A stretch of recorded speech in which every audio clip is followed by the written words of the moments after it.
Welcome to the second episode of the Peoria Education News Show, our partnership between the Peoria Unified School District and the City of Peoria. I'm so pleased to have special guests join me today, Chief Miller from the Peoria Police Department, as well as Mrs. Kathy Connect, retiring board member from the Peoria School District.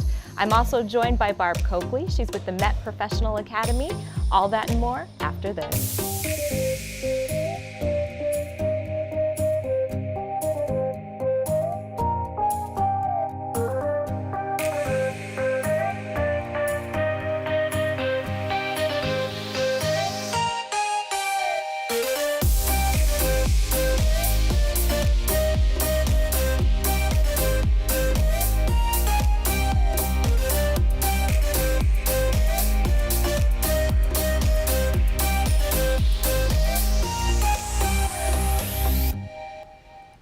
Well, I am so pleased to have the police chief from the City of Peoria here with me today, Chief Art Miller. Thank you so much for joining me on the show. Oh, thanks for having me. And you've been here now, the City of Peoria, just 2 months. Yeah, 2.5 months. It's gone by really fast. When I got here 2.5 months ago, it seemed very natural fit.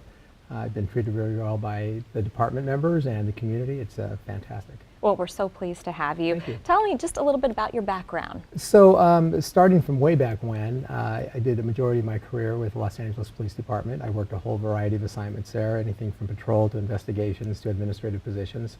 I retired from there, and shortly after I retired, I went to the city of South Pasadena, which is a suburb of Los Angeles. I was a police chief there for 5.5 years. And then about 2 years ago, my wife and I looked in the Peoria area to retire to, and we purchased a home.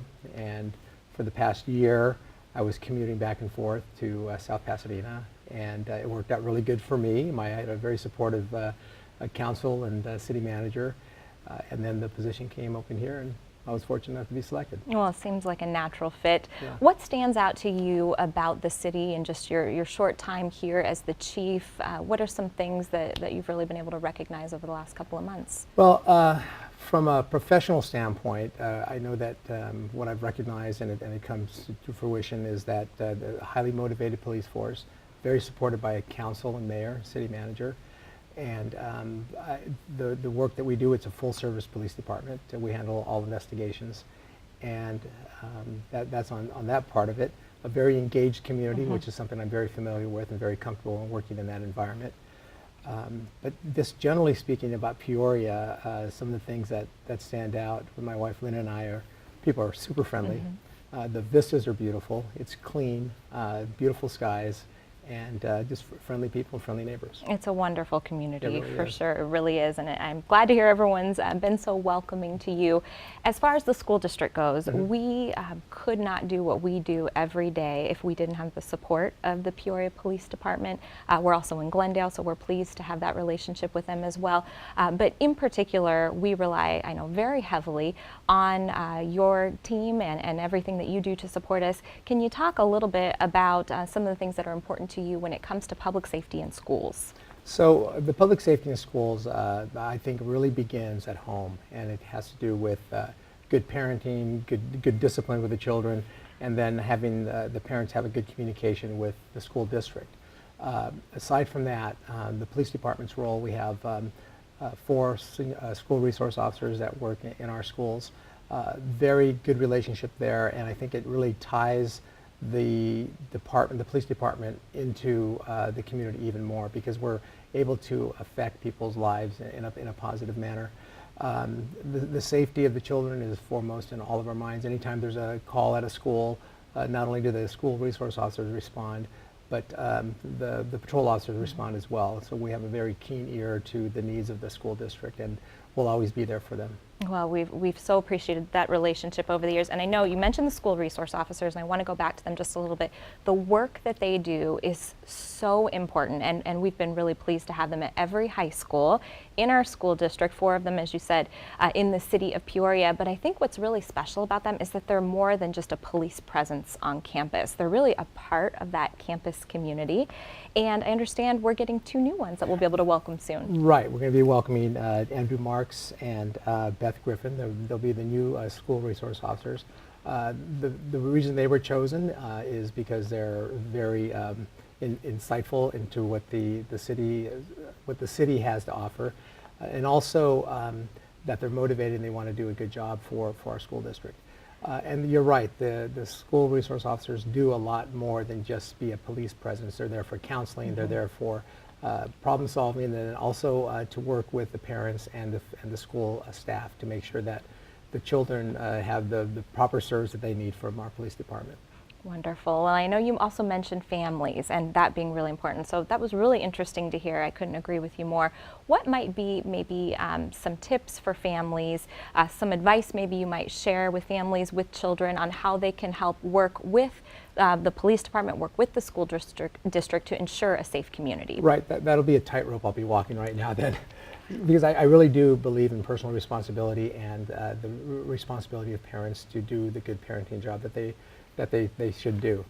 So if it starts at home with applying responsibility to the children and give them tasks to complete and to follow through with, I think it really helps out later in life. And again, I'm a parent, so I went through that, so I kind of get it. I coached sports throughout the years, and one of the things that really paid off for me was instilling discipline and responsibility. So enough said on parenting.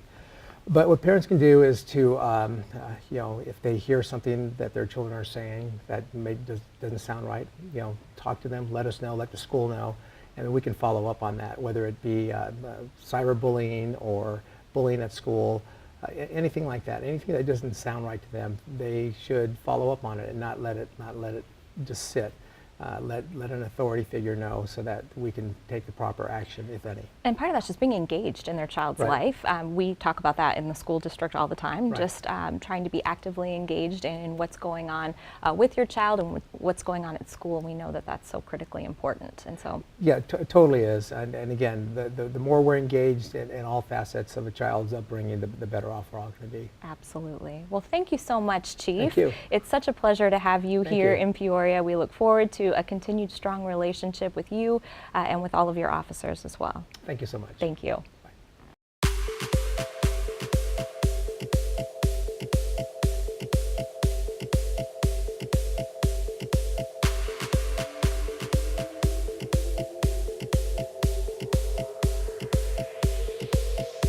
Hi, I remember. Good morning. We had so much fun. You decided to Good, I'm glad.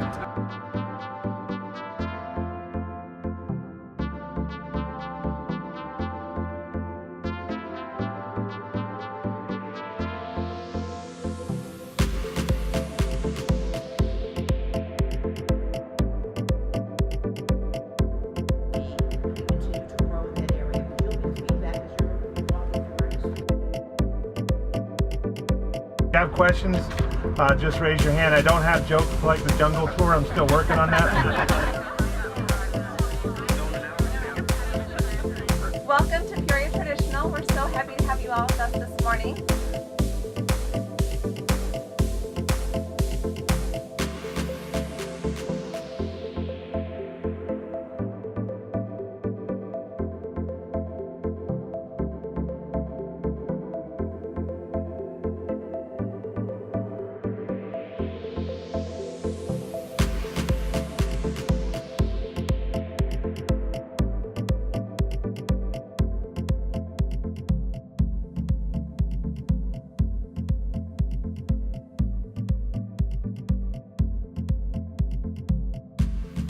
My name is Tatum Champion, and I'm here from Cheyenne to introduce all of you. So, welcome to our campus. All right.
Well, I'm so pleased to have another really special guest here on the show today, Mrs. Kathy Knecht. She has been on the Peoria Unified School District Governing Board for the past 12 years.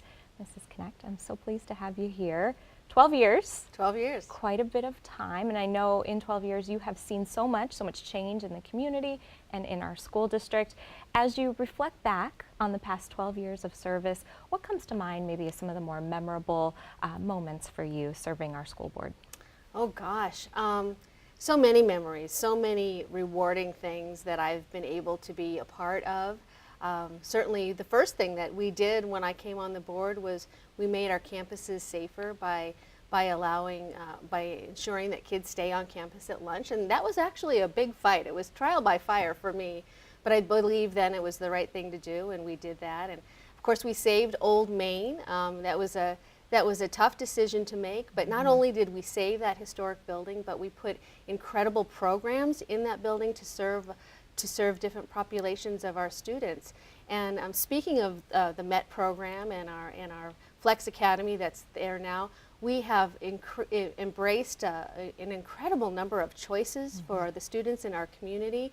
And I strongly believe that there's nothing except for maybe a religious education that the students in the Peoria School District can't take advantage of to make them well-rounded human beings and just open the doors for possibilities in the future. For future school board members that may come after you, I know we have at least one new school board member that will be joining here shortly in January, but for others that may have little ones and that may be in our community and thinking maybe they have something to give or that they might want to serve, what would you tell them about what it's like to be a school board member? What are some of the roles, responsibilities? What are some of the things that you do as a member of a school board? It's a really important job. It is the most local government that we have in our society, and I think that makes it so incredibly relevant. And of course, the impact of our schools on our broader community is so far-reaching. I mean, there's no level of our community, of our quality of life that isn't touched by what's happening in our schools every day. And you know, this is the spiel I give all the time because it's true. You know, whether it's safety in our community or whether it's our property values or the cohesion in our community. So I would just say to anybody who's considering this moving in the future that it's valuable work, it's important work, and again I'll say that your motives matter. It shouldn't be a bridge to higher office or to having power. It should be service to our community, and our community needs that. They need to have a voice. And they need to understand that what happens in the hub of our community goes on forever and ever and ever. And it's an investment of time and energy that, if it's done right, can impact everybody's future forever. You're so right. Something that really stands out to me about you, and really always has, I've known you for some time now, is your love for kids. And it seems you really do have a passion for our students and for learning.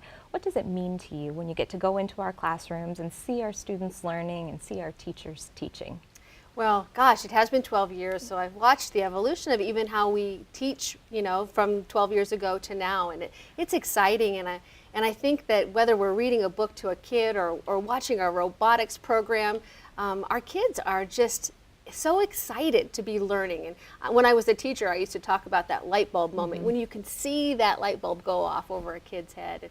And you know, my kids were little when I got on the school board, so I've really watched the evolution and had great opportunities to engage with them, their teachers, and their friends. And it's just so rewarding. I've also had the opportunity to hand literally tens of thousands of kids their diplomas, and knowing that they've had this opportunity to enrich their lives and go forward and be successful, and that we've been able to have a little part of that is so very important and extremely rewarding. It's been a fabulous experience.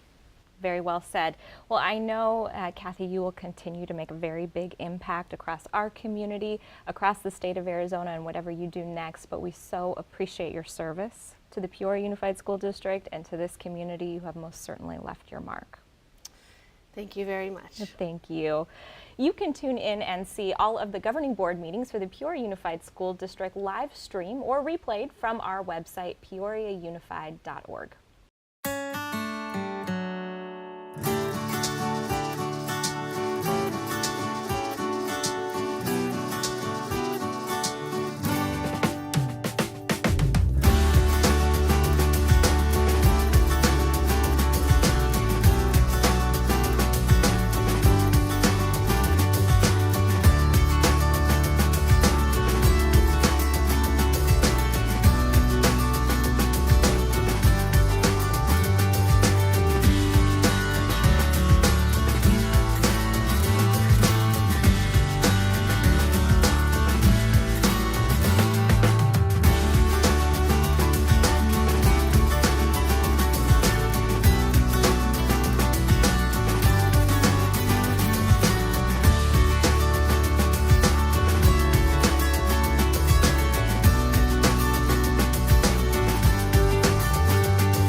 My next guest is Barb Coakley, and she oversees the Met Professional Academy. I am so pleased to have her here with us this morning to tell us a little bit more about the Met. Welcome, Barb. Thanks for having me. I'm so glad to have you. So what is Met?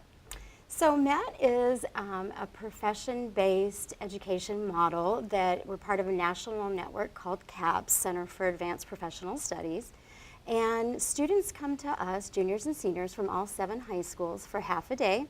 And they really get to dive deep into an area of interest. So right now we have the medical, engineering, and technology classes. And at the heart of the program, we have professionals within these industries that work with our students and our teachers to advance the curriculum, act as mentors, provide opportunity for students to shadow and to really experience what it would be like to further their career in this area before they go off onto college. So it sounds to me like it's pretty unique, like not something that you can get on just your traditional regular high school campus. What is it that really truly sets it apart? I think it's the combination of the college prep academic work and the partnerships with the business and industry, because they're able to get those dual enrollment credits through our partners, but also getting that the mentorship and experiences from the business partners, I think, is really at the heart of the program. They're able to talk with them about projects and get stakeholders. They practice public speaking with them and just get a better understanding of what it would take to be successful in different career paths. And right now, I know the focus is medical, engineering, technology. If you could give me a couple of examples about some of the things that they're covering and tackling so that our audience can really truly understand what it's like to be a student within medical, engineering, and technology within each of the strands.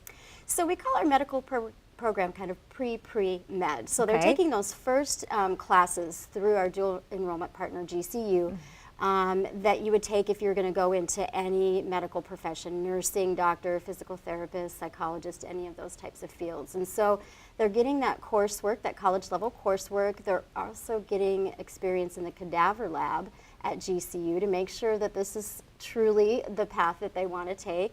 And in addition to that, we have partnerships with companies like TGen and Dignity Health and many other healthcare providers in the Valley that either come in and do guest speaking, or we go out and do field trips to them. And then our second year medical students actually do internships twice a week, so they get out there in the field and experience what it's like. Wow, so they're really going to kind of experience what it might be like to be in that area before they take that big leap to really dive deep into some of the Right. coursework that might be costly for them. Sure, yeah. And certainly might be something that in medicine especially, make sure you have a stomach for that. Exactly. So tell me a little bit about engineering. So our engineering program is really unique. It's built off of a model from ASU Design School, and we work with both ASU and GCC on our coursework, but really design thinking and critical thinking and problem solving is that kind of the heart of the engineering program. So we do a lot of work collaboratively, and students are building prototypes and looking at ideas to solve problems that they see within the community. And so it's really exciting to get them to engage in work in areas that they have an interest in. So I'm they're sure that able- motivates them quite a bit. Correct. Yeah, they get to do some brainstorming and decide what projects they want to work on based on their level of interest, and of course then they get more excited about what And they're working on. technology, currently the third strand, so tell me a little bit about that one. So our technology strand is very unique within our school district. It's based off of IT networking and cybersecurity. There's a high demand in this area. There's over 800,000 empty jobs, I'm told, by our business partners, and they're always looking to fill these spots. So these kids are getting some entry-level courses in IT networking, Cisco routing and switches, Windows and Linux, and also getting we have some great partners that work with us in this space to get some experience, some hands-on experience. We have a Cisco Net Academy lab. So once they learn certain principles, we have a lab there that simulates a server room, so they're able to really get some great hands-on work. And they can really apply some of those skills. So talk to me about what's next for Met. I know you have some really new exciting programs on the horizon. Yeah, we're thrilled to offer 2 new strands in the 2019-20 school year. The first one is entrepreneurship. Arizona is built off of entrepreneurs, and even if a student doesn't want to start their own business, we're hearing from our business partners that growth mindset or that entrepreneurial mindset is needed within companies as well as intrapreneurs. So it's a unique program. Probably within the state, we don't have a lot of specific entrepreneur programs available for high school students, and we partner with companies like SeedSpot, ASU Entrepreneurship and Innovation, Cahoots, and students really thrive in this area, and so we're happy to add it as a separate strand this year, coupled with graphic design. So students are able to use Adobe Creative Suite and take their ideas and are able to promote and market it through the graphic design work that they're going to do as well. So we're thrilled to be offering that in the fall of 2019, as well as bioscience. again, one of those industries that's just bursting. You can't turn on the news without learning about genetic engineering or DNA testing. And so a high demand growth area for our students. So we want to make sure that students from all 7 of our high schools have the opportunity to take bioscience innovation. So really merging that science and technology together and doing research-based projects. Well, you are just providing incredible opportunities for kids, of course, right over in the heart of Old Main, in the heart of our school district, really. What should a student do? You're already enrolling, I know, for the coming semester and for the fall, I believe. So what should a student do if they want to take part in this program? Well, first visit our website, get some additional information off the website. They can talk with their counselor at their home high school. All the counselors have all the information. And they can also schedule a tour with us. We do open houses, but we also do one-on-one tours to have students and parents come in to understand the program a little bit better, meet the instructors, some of the current students. And they fill out an application, turn it into their counselor, and we're reviewing those right now for next year, and we'll notify them by the end of the year. What an incredible opportunity for our students. Thank you so much, Barb, for being here with me today. Thanks for having me.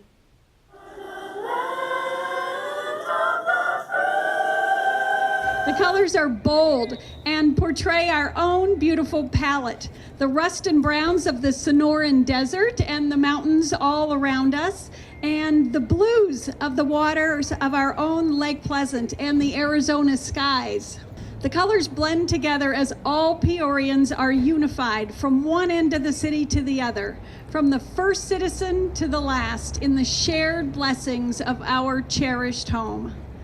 The stars represent our past, present, and future, and they illustrate our shared principles of courage, the courage of our founding pioneers who conquered a harsh life in the desert, and strength of the men and women who steered our progress into the modern city that we know now, and pride, the pride in our city. That is the driving force that propels us to reach our full potential. This is a very, very special partnership, and it's telling you that not only are you part of Desert Harbor, you're also part of the city of Peoria, which is considered one of the greatest cities in the entire country that you're proud of. That's all for today's episode of the Education News Show. Be sure to join us for our next episode where we focus on celebrating the holidays. We'll leave you now with images from Pioneer Elementary School as they celebrate Veterans Day.